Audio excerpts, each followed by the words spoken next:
سلام رفیق، خوش اومدی به ویدیوی آموزشی امروزمون.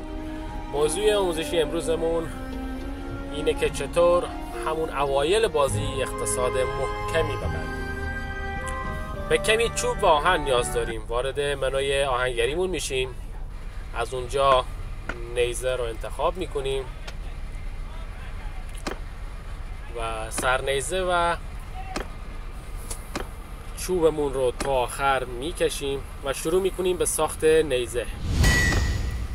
همین روند ادامه میدیم تا بقیه سرنیزه ها برای ما باز بشه. میبینیم که خیلی زود سرنیزه های لول 2 هم برای ما باز شد.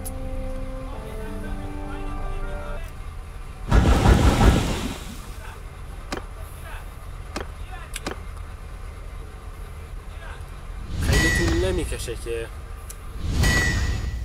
سرنیزه های لول 3 هم برای ما باز شد. اگر از ویدیو خوشت اومد رفیق، ویدیو رو لایک کن و اگر به بازی بنلورد علاقه داری کانال رو ساب کن که هر هفته ویدیوهای خفن آموزشی، ترفندی و گیم پلی از بازی بنلورد در کانال آپلود خواهیم کرد. خب بریم سراغ ادامه آموزشمون. همین روند رو طبق ویدیو ادامه میدیم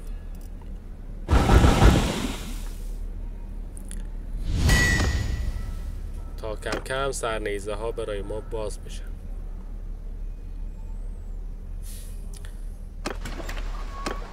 خیلی راحت، کمتر از 5 دقیقه، همون اوایل بازی فقط به کمی چوب و آهن نیاز داریم تا بتونیم این ترفند رو پیاده کنیم.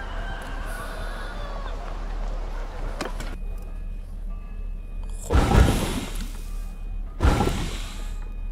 آهنمون رو آماده میکنیم که دوباره نیزه ها رو بسازیم. میبینیم که سرنیزه های لول 4 هم برای ما باز شدن خیلی سریع.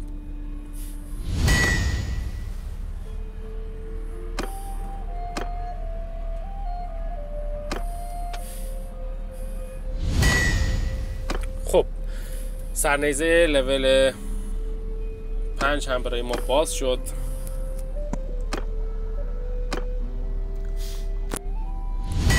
بریم که بسازیمش. مرسی که تا اینجای ویدیو با ما همراه بودین.